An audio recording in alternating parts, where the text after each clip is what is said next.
ఇండియాలో one of the oldest bakeries లో ఈ ఫ్లర్రీస్ ఒకటి. ఒక స్విస్ కపుల్ బ్రిటిష్ వాళ్ళ కోసం అయితే ఓపెన్ చేశారు. చూసారు కదా, సిన్స్ 1927. ఇక్కడ బ్రేక్ఫాస్ట్ చాలా బాగుంటది, ట్రై చేయండి అని చెప్తే మేమైతే ట్రై చేయడానికి అయితే వెళ్ళాం. అంబియన్స్ అయితే ఎక్సలెంట్ గా ఉందన్నమాట. ఒక పీరియాడిక్ డ్రామా రన్ అవుతున్నట్టు ఉంది కేఫ్ అంతా. ఇంకా మెనూ ఓపెన్ చేసి చూస్తే మొత్తం అన్ని ఇంగ్లీష్ బ్రేక్ఫాస్ట్ లో ఉన్నాయి. రేట్లు కూడా ఎక్కువ ఉన్నాయి. జాగ్రత్తగా ఆచితూచి ఆర్డర్ ఇచ్చామన్నమాట. ఈ లోపు మేము ఆర్డర్ ఇచ్చిన ఫస్ట్ ఐటమ్ అయితే వచ్చేసింది eggs Benedict sausages.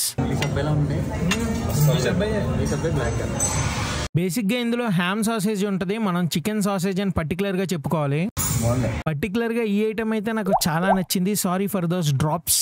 Next item వచ్చేసరికి ఒక ఫ్రెంచ్ టోస్ట్ ఆర్డర్ ఇచ్చాము. క్రీము, సిరప్, ఒక బౌల్ ఆఫ్ ఫ్రూట్స్ కూడా ఇచ్చాడు. నేను తిన్న ట్రెడిషనల్ ఫ్రెంచ్ టోస్ట్ తో కంపేర్ చేస్తే ఇది కొంచెం డిఫరెంట్ గానే ఉంది.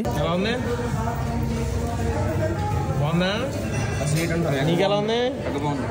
చెప్పడం మర్చిపోయా, మా పెద్ద మనిషికి కొంచెం జాగ్రత్త ఎక్కువ అనమాట. ఆచితూచి క్లీన్ చేసి తినాలని చెప్పాడు. ఫ్రెంచ్ టోస్ట్ అయితే చాలా బాగుంది. Moving to next item. ఇక్కడ చాలా బాగుంటుంది, చాలా ఫేమస్ అని చెప్పి అమెరికన్ బ్రేక్ఫాస్ట్ అయితే ఆర్డర్ ఇచ్చాం అనమాట మేము. ఈ బ్రేక్ఫాస్ట్ లో కొన్ని ఐటమ్స్ అయితే చాలా బాగున్నాయి, కొన్ని ఐటమ్స్ అయితే మాకు అస్సలు నచ్చలేదు. ప్యాటీ చాలా బాగుంది, ఎగ్స్ తో తింటే చాలా డిఫరెంట్ టేస్ట్ అయితే వచ్చింది అనమాట. బీన్స్ కర్రీ కూడా యావరేజ్ గా ఉంది. ఫస్ట్ రెండు ఐటమ్స్ తో పోలిస్తే ఈ బ్రేక్ఫాస్ట్ కొంచెం నన్ను డిసప్పాయింట్ చేసిందనే చెప్పాలి మామ. ఈ బ్రేక్ఫాస్ట్ మీద మా కుర్రోళ్ళని ఒపీనియన్ అడిగితే ఏం చెప్పారంటే చాలా బాగుంది.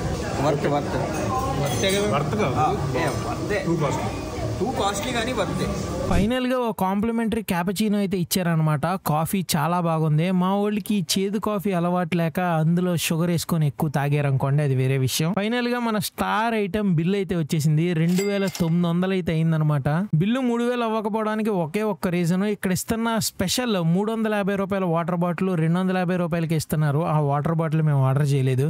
ఇక్కడ ఐటమ్స్ అన్ని కొంచెం ఓవర్ ప్రైస్డే ఉన్నాయి. కానీ మీరు ఒక టూరిస్ట్ అయితే ఇక్కడ ఒక్కసారి ఈ ఐటమ్స్ అన్ని ఎక్స్పీరియన్స్ అయితే చేయొచ్చు. ఒకవేళ కలకత్తాలో ఈ ప్లేస్ ని మీరు ఆల్రెడీ విజిట్ చేసి ఉంటే గనక మీ ఎక్స్పీరియన్స్ మాకు కామెంట్స్ లో చెప్పండి. ఒకవేళ మేము నెక్స్ట్ టైం వెళ్ళినప్పుడు ఏ ఐటమ్స్ ఆర్డర్ అవ్వాలని మాకు ఐడియా ఉంటది, చూసే వ్యూవర్స్ కూడా ఒక ఐడియా వస్తుంది.